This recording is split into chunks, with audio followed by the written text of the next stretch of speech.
Hello friends, welcome to SSC coaching centre. दोस्तों, सबसे पहला प्रश्न यहां पर दिया गया है कि बड़ी से बड़ी संख्या ज्ञात कीजिए जिससे 77, 152, 227 को भाग देने पर समान शेषफल प्राप्त हो।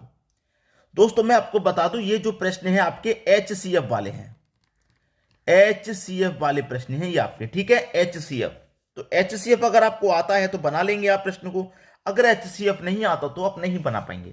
संख्या कौन कौन सी आपके पास में यहां लिख लूं। 77 है, ठीक है, 152 है और आपके पास 227 है। ये तीन संख्या हैं आपके पास, ठीक है।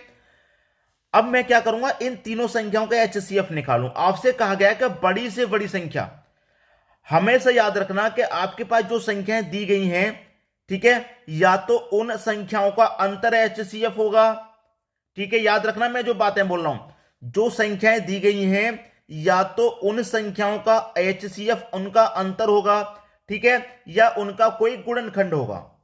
अब यहां पर देखिए, 75 और 152 का अंतर कितना है।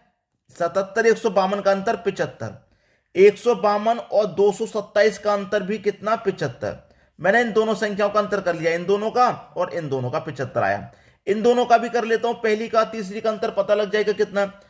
77 और 227 का अंतर है आपका 150। तो सबसे अधिक अंतर तो 150 है, लेकिन 150 से क्या 77 डिवाइड हो जाएगा? नहीं होगा, क्योंकि हमें भाग देना है। डिवाइड करने के लिए बात कर रहा है, हमको भाग भी तो देना है। बात क्लियर है? हमको भाग भी तो देना है यहां पे। तो समान शेषफल प्राप्त होना चाहिए, बिल्कुल समान। तो यहां पर 150 से तो जाएगा नहीं, 75 से देंगे। एचसीएफ हम कितना है दोस्तों, 75 है। 75 से देंगे। मैं 75 से कटा दूंगा 77 को, 2 शेष बचेगा यहां पर, क्योंकि 75 एकम 75 कट जाएगा, 2 शेष बचेगा। 75 से कटाऊंगा 152 को, तो 75 से यहां पर कट जाएगा। 75 से 2 बार, 75 से 2 बार कट जाएगा 150, यहां पर भी 2 शेषफल बचेगा। और 75 से 3 बार कट जाएगा 225, यहां पर भी 2 शेष बचेगा। तो समान शेषफल प्राप्त हो रहा है हमारा, ठीक है। कितना समान शेषफल प्राप्त हो रहा है। तो यहां पर समान शेषफल प्राप्त हो ऐसी कंडीशन रखी गई थी। तो बड़ी से बड़ी संख्या कौन सी हमारी, 75 है। यह हमारा सही जवाब, ठीक है, सी ऑप्शन हो गया। इन प्रश्नों की प्रैक्टिस आपको अच्छे से होनी चाहिए दोस्तों। एचसीएफ है ये, बहुत महत्वपूर्ण। अब देखेंगे अगला प्रश्न। अगला प्रश्न है, बड़ी से बड़ी संख्या ज्ञात कीजिए जिससे 95, 147, 173 को भाग देने पर समान शेषफल प्राप्त हो। कौन कौन सी संख्या है भाई, 95, 147 और 173। क्या करूंगा, एचसीएफ निकालूंगा मैं। देखिए, पहले इनका अंतर करूं, 95 और 147 का अंतर कितना है, 52। 147 और 173 का अंतर कितना है दोस्तों, 26। और 95, 173 का अंतर कितना है भाई, 95 और 173 का अंतर हो गया ये 78 का, ठीक है। हम क्या निकालेंगे, एचसीएफ, ठीक है, एचसीएफ निकालना है। अब देखिए, यहां पर अगर मैं 78 रखता हूं तो यहां पर इसको नहीं काट पाएंगे हम, ठीक है, इसको नहीं काट पाएंगे। अगर इसको हम कटाएंगे भी तो अधिक शेषफल प्राप्त होगा, और फिर इसको कटाएंगे तो कम शेषफल प्राप्त होगा। हमें समान शेषफल चाहिए। अगर मैं 52 से कटाता हूं तो 52 से एक बार में कटेगा, अधिक शेषफल प्राप्त होगा। 52 से इसको कटाऊंगा, कम शेषफल प्राप्त होगा। और 52 से इसको कटाऊंगा तो और कम शेषफल प्राप्त होगा। तो 52 से भी नहीं कटाना, क्योंकि अब शेषफल हमें समान चाहिए। तो 26 से कटा करके देखेंगे, ठीक है। 26 से मैं से कटा करके देखूंगा। अब मैं 26 से कटाता हूं सबसे पहले इसको, ठीक है। 26 से कटाया मैंने, 26 त्रिक का 78 तक कटेगा। 78 तक कट गया, 95 में से 17 शेष बच रहा है यहां पे। अब 26 से मैं इसको कटाऊंगा, ठीक है। 26 से मैं इसको कटा दूंगा, तो 26 से कितनी बार में कटेगा, 5 बार में कटेगा, 130 तक।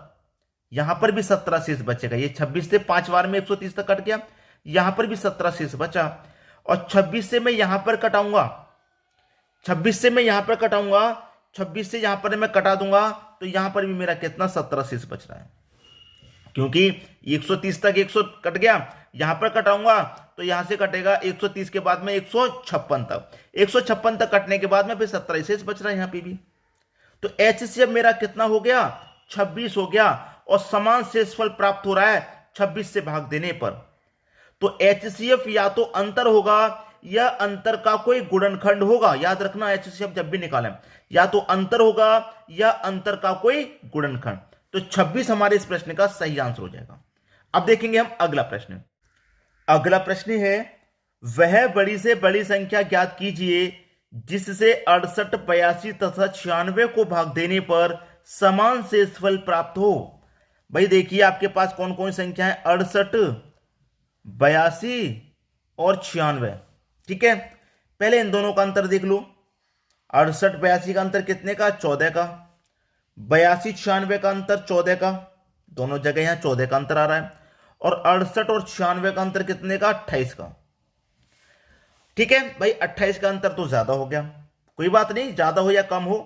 ठीक है, हमें क्या करना है, डिवाइड देना है, क्योंकि बड़ी से बड़ी संख्या लेनी है। तो बड़ी से बड़ी संख्या तो हमारे पास 28 हो जाएगी। ठीक है, 28 हो जाएगी, लेकिन 28 से अगर मैं इसमें डिवाइड दूंगा, 28 से अगर मैं इसमें डिवाइड दूंगा तो शेषफल कम आएगा। इसमें डिवाइड दूंगा अधिक आएगा। समझ रहे मेरी बात को, इसमें डिवाइड दूंगा तो और अधिक आएगा। इसलिए 14 से डिवाइड देके देखेंगे तो हमारा HCF पता चल जाएगा क्या है। ठीक है, अगर डिवाइड हो गया तो 14 से डिवाइड दूं, इसमें 14 से डिवाइड करूंगा मैं, कितनी बार जाएगा, 14, 14 दूनी 28, 14 त्रिका 42। ठीक है, 14 त्रिका 42, 42 तक कट रहा है 14 के बाद में। 42 तक कटने के बाद में फिर क्या और भी कट रहा है, 14 चौके 56, 56 तक कट गया। 14 चौके 56, 14 पंजे 70, 70 तक नहीं कट रहा, 68 कम हो गया। 14 चौके 56 तक कट रहा है। अब 68 में से 56 तक कट गया, 68 में से 56 तक कट गया तो 12 बचा, शेष 12 बचा। 82 को काट दो, यहां पर 14 पंजे 70 तक कटेगा, यहां पर भी 12 शेष बचेगा। ठीक है, यहां पर भी काट दो, 14 छिंक 84 तक कटेगा। भाई 14 छिंक 84 तक कट गया तो यहां पर भी 12 शेष बचेगा। तो समान शेषफल प्राप्त हो रहा है कि नहीं हो रहा, तो इसका मतलब H से हमारा कितना हो जाएगा, 14 हो जाएगा। बी ऑप्शन आपका सही आंसर है। बात क्लियर हो गई, सभी को प्रश्न आसानी से समझ में आ गया है। अब देखेंगे हम अगला प्रश्न। अगला प्रश्न है, वह बड़ी से बड़ी संख्या ज्ञात कीजिए जिससे 410, 751 और 1030 को बढ़ा देने पर समान शेषफल प्राप्त हो। कौन कौन सी संख्या है भाई, 410, 751 और 1030। अंतर कर लो, 341 का अंतर कर लो 279 का अंतर, और अंतर कर लो यहां पर तो 620 का अंतर। भाई बड़ी बड़ी संख्याओं में अंतर आ रहा है अब तो अंतर आ रहा है बड़ी बड़ी संख्याओं का। ठीक है, बड़ी बड़ी संख्याओं का अंतर आ रहा है।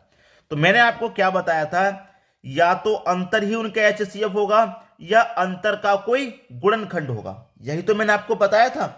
अब आपके पास क्या है दोस्तों, 341 है, ठीक है, 620 है, ठीक है, और 279 है। अब देखिए यहां पर 341 और 620 और 279 में क्या है, ये एक विषम संख्या है, ये एक विषम संख्या है। तो विषम संख्या के गुणनखंड कम बनते हैं। ठीक है, अब ये 620 है, मैं इसके गुणनखंड बनाता हूं। ठीक है, इसके गुणनखंड बनाऊंगा। जब मैं इसके गुणनखंड बनाऊंगा तो क्या बनेगा, 31 गुने 20, 31 गुने 20 कितना हो जाएगा, 620 हो जाएगा। ठीक है, 31 गुने 20 620 हो जाएगा। तो इसके गुणनखंड आपके क्या बने, 31 का और 20 का। लेकिन 31 और 20 में बड़ी संख्या क्या है, 31 है, और हमें बड़ी से बड़ी संख्या ही चाहिए। तो 31 से अब मैं कटाता हूं इसको। ठीक है, 31 से मैं इसको कटाऊंगा। 31 से कम 31 कटेगा, 10 बचेगा 100। ठीक है, 10 बचेगा 100, 31 त्रिका 93 तक कटेगा 100 में से, तो 7 बचेगा। क्लियर, इसको कटा दो भाई, 31 दुनिया का 62, 31 दुनिया का 62 कटेगा, 13 बचेगा, 13 में 1 लगा देंगे, 131। ठीक है, 13 में 1 लगा दिया, 131 तक बचेगा। अब फिर 31 से कटाएंगे इसे, फिर 31 से कटाएंगे, फिर भी यहां पर दोस्तों 7 ही शेष बचेगा। क्यों बचेगा, 131 में मैं कितने से डिवाइड दूं, 31 से। 131 में 131 से डिवाइड दूं तो 31 से कितनी बार चला जाएगा, 31 त्रिका 93 होता है, 31 चौके होता है दोस्तों आपका। देखिए मैं आपको बता दूं, यहां पर हमें डिवाइड देना है। मैंने डिवाइड दिया 31 से, 31 दुनिया का 62 चला गया, 13 बचेगा, 1 जोड़ देंगे 31। ठीक है, अब मैं 31 से 131 में भाग दूंगा, मैं कितनी बार जाएगा, बात यहां पर है, कितनी बार जाएगा 31 से भाग दूंगा, 31 त्रिका 93 होता है। ठीक है, 93 तक हो गया। फिर 31 से भाग दूंगा मैं, 31 से भाग दूंगा तो 31 त्रिका 93 होता है, फिर 93 में पहले 30 जोड़ू, 103, 113, 123 और एक जोड़ दो, ठीक है। 31 तिरका 93 123 तक हो गया और एक जोड़ दो क्योंकि 31 से डिवाइड 124 तक जाएगा। 131 में से 124 तक जाएगा तो 7 ही बचेगा। अब 31 से इसमें भी भाग दो भाई, 31 तिरका 93 तक चला गया, 103 में से 93 तक चला गया तो 10 बचा, जीरो लगा दो 100 हो जाएगा, फिर 93 तक चला जाएगा, फिर से 7 बचेगा, तो 7 यहां बचा, 7 यहां बचा, 7 यहां बचा, समान शेषफल प्राप्त हुआ। तो HCF मेरा 31 है, डी ऑप्शन सही हो जाएगा। बात क्लियर हो गई। अब देखेंगे अगला प्रश्न। अगला प्रश्न है, वह छोटी से छोटी संख्या ज्ञात कीजिए जिसे 5, 6, 7 और 8 से विभाजित करने पर 3 शेष बचे लेकिन 9 से पूर्णतः विभाजित हो जाए। लेकिन 9 से पूर्णतः विभाजित हो जाए वो आपको पता करनी है, मुझे पता नहीं करनी। ये प्रश्न तो मैं आपको होमवर्क के लिए दूंगा क्योंकि अच्छा प्रश्न है, आपको इस प्रश्न से बहुत कुछ सीखने को मिलेगा। वह छोटी से छोटी संख्या ज्ञात कीजिए जो 5 से भी कट जाए, 6 से भी कट जाए, 7 से भी कट जाए और 8 से भी कट जाए, ठीक है। 8 से भी कट जाए, कटने के बाद में 3 शेष बचे, कटने के बाद में क्या हो, 3 शेष बचे, 5 से कटे, 6 से कटे, 7 से कटे और 8 से भी कटे, विभाजित करने पर 3 शेष बचे लेकिन वह 9 से पूर्णतः विभाजित होनी चाहिए। ऐसी संख्या आपको पता करनी है, ठीक है, वो 9 से पूर्णतः विभाजित हो। तो क्या करना है भाई, 5, 6, 7, 8 का एलसीएम ही तो लेना है। एलसीएम लेने के बाद कटाएंगे तो 3 शेष बचेगा, लेकिन वो 9 से डिवाइड होनी चाहिए। खत्म प्रश्न, ठीक है। होमवर्क के लिए है ये प्रश्न, आपको क्लियर हुई बात, अच्छे से कर लेंगे आप, किसी को कोई समस्या नहीं होगी। इस प्रश्न का आंसर आप मुझे कमेंट बॉक्स में बताइएगा, ठीक है दोस्तों। वीडियो देखने के लिए आपका बहुत बहुत धन्यवाद।